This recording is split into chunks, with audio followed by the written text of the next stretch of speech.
Alhamdulillah, salatu wassalamu ala rasulillah, la hawla wa la quwwata illa billah, ba'd.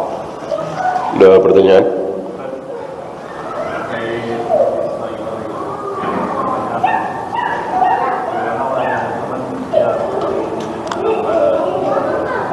Bagaimana dengan?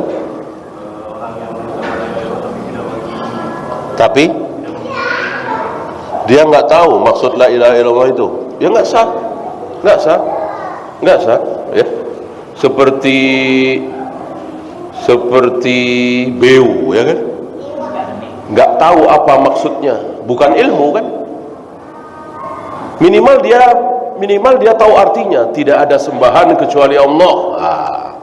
Insya Allah. Nah, kalau itu nggak dituntun, nggak dikasih tahu, lalu dia mati, ya berarti dia bisa saja meyakini Allah Tuhan, Yesus Tuhan, bisa aja kan? Ya tentu kekal di neraka. Walaupun dia mengucapkan la ilaha illallah, karena dia tidak dikasih tahu maksud la ilaha illallah itu apa. Jadi harus dengan ilmu, bukan sekedar ucapan. Di antara Khawarij dan Syiah, mana yang lebih bahaya? Lebih bahaya apa lebih sesat? Kalau lebih sesat jelas Syiah.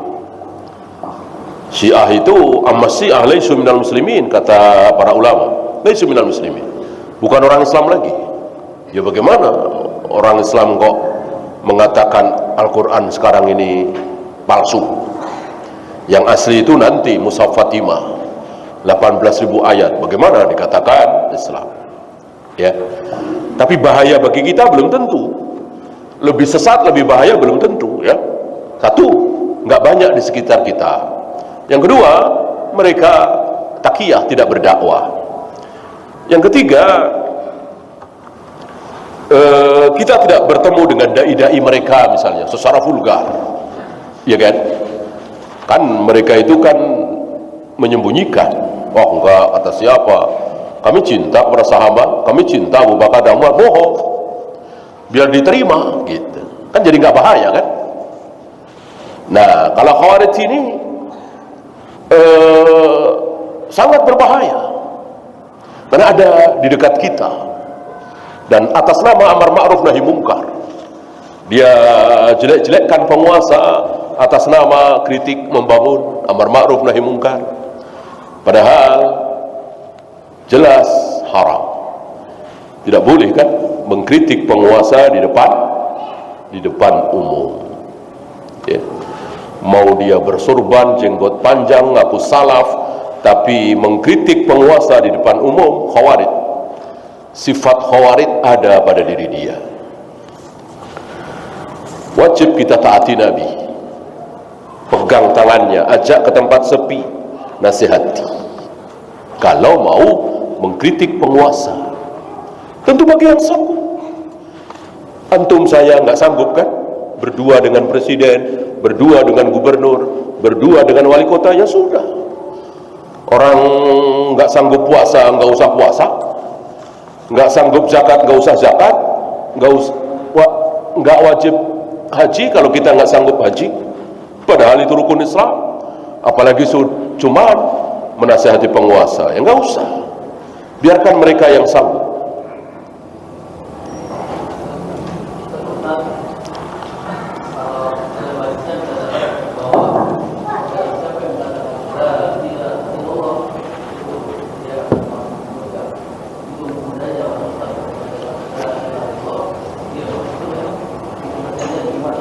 Pengertiannya dia harus paham arti la ilaha illallah itu apa, dan dia yakini. Kan la ilaha illallah itu bukan mantra, bukan jopa japu, ya, tapi sebuah keyakinan bahwa tidak ada sembahan di jagat raya ini kecuali Allah. Lah, dia la ilaha illallah, teriak-teriak la ilaha illallah, bahkan sebelum mati dia mengucapkan la ilaha illallah, habis itu mati, tapi dia meyakini bahwa Tuhan itu ada 3 misalnya, ya nggak sah. Jadi dia harus paham la ilaha illallah itu apa, minimal tahu artinya.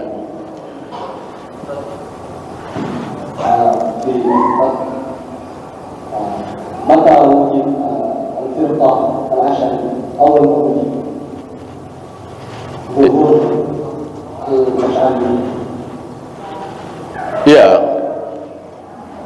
Apa awal firqah yang muncul di tengah-tengah kaum muslimin? Yang pertama jelas Khawarij. Setelah Khawarij, Qadariyah. Firqah Asy'ariyah pertama kali muncul. Khusus Asy'ariyah. Pertama kali muncul di zaman Islam. Sebetulnya Asy'ariyah ini nama yang kurang pas ya. Lebih tepat Asy'ariyah ini disebut siapa? Pernah dengar? Yang Muhammad bin Kullabiyah. Nah, ini lebih pas. Karena kalau kita bilang Asy'ariyah, kasihan Abu Hasan al-Asy'ari.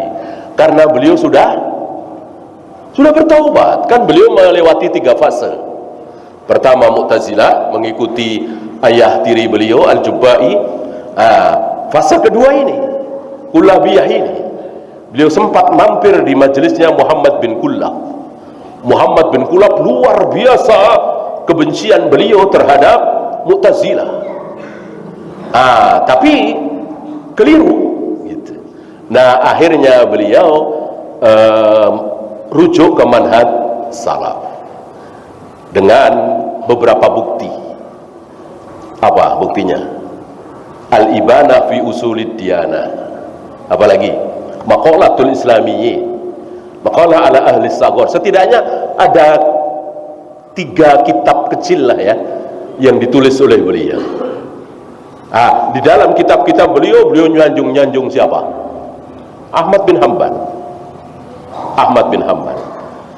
Jadi bisa diperkirakan di situ ya. Tahun berapa, setelah siapa? Yaitu setelah Ahmad bin Hanbal, sebelum Bukhari. Dari banyaknya perbedaan antara Ahlussunnah dan paham-paham yang menyimpang tadi, apakah konsekuensinya sampai mengeluarkan mereka dari Islam? Hati-hati, jangan. Mereka keluar dari Ahlussunnah, tapi tidak keluar dari Islam. Hati-hati ya. Mengatakan si fulan bukan Ahlussunnah kecil, ringan. Yang berat, mengatakan si fulan keluar dari Islam ini berat. Itu Khawarij itu. Mulutnya orang Khawarij begitu, si fulan kafir, si A kafir, si B kafir, presiden kita kafir. Dulu habis. Soeharto kafir, Amin Rais kafir, ini kafir. Itu mulut mereka. Kita tidak. Bukan Ahlussunnah tidak otomatis kafir. Ya, bukan Ahlussunnah kan yang 72 itu. Yang 72 itu kata Nabi apa? Sataftariqu ummati. Semuanya adalah umatku, akan pecah menjadi 72. Ya. Padahal kullu ummati yadkhulunal jannah. Semua umatku pada akhirnya pasti akan masuk surga. Maka hati-hati ya, mengatakan si fulan kafir, hati-hati. Si fulan bukan Ahlussunnah, kalau antum yakin dan tahu ilmunya enggak masalah, mudah. Ya, Khawarij dia. Murji'ah dia. Ini lebih ringan, jauh lebih ringan daripada kafir dia. Berat sekali. Bisa-bisa kita sendiri yang kafir kalau ternyata dia tidak kafir. Kan begitu.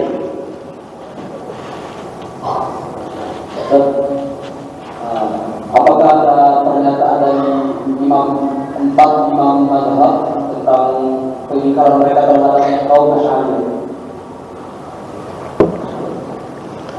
Antum bisa tahu ya, 4 imam mazhab itu terakhirnya siapa? Ahmad bin Hanbal ya kan?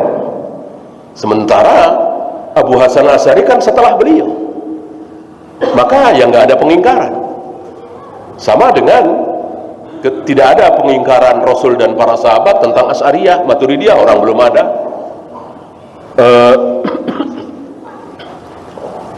Ahmadiyah misalnya, orang belum ada. Ya. Sulit kita mencari pengingkaran dari a'immatul arba'ah. Dan tidak perlu kan gitu. Tidak perlu. Kita kembali kepada kaidah. Berbeda dengan Rasul dan para sahabat berarti salah. Berarti keliru. Apa ada Rasul dan para sahabat mengatakan adanya kasab misalnya? Asy'ariyah ada mengatakan kasab, ya udah coret, salah. Ya, kembali kepada Rasul dan para sahabat.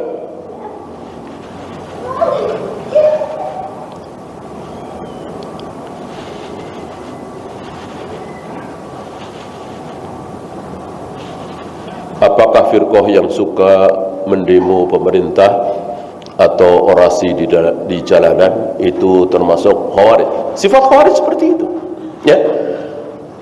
Apa yang dilakukan oleh khawarij terhadap Utsman? Apa yang pertama kali dilakukan oleh orang-orang khawarij terhadap Utsman? Mendemo kan? Mendatangi Utsman kan? Mengepung rumah Utsman kan? Mereka siapa? Siapa kalau bukan khawarij? Bibit-bibit khawarij ini yang akhirnya ditumpas oleh Ali bin Abi Thalib dan berakhir dengan pembunuhan Utsman. Siapa yang membunuh kalau bukan khawarij? Ini perbuatan khawarij seperti itu. Maka jangan kita jadi orang khawarij. Kalau kita semua ingin memperbaiki penguasa kita, pemimpin kita, sepakat kita. Tapi tadi, ya, pakai cara Nabi, jangan pakai cara batil. Daripada pakai cara batil, mendingan gak usah. Kan begitu. Faedahnya begitu kan? Darul mafasid muqaddamun ala jalbil masalih. Lebih baik menghindarkan diri dari kerusakan daripada memperoleh kebaikan. Ada kebaikan nih, bisa menasihati penguasa, tapi dengan cara batil, ya, maka lebih baik tidak usah. Ya. Wallahu a'lam. Ya, itu saja kita akhiri. Subhanakallahumma bihamdika asyhadu an la ilaha illa anta astaghfiruka wa atubu ilaik. Assalamualaikum warahmatullahi wabarakatuh.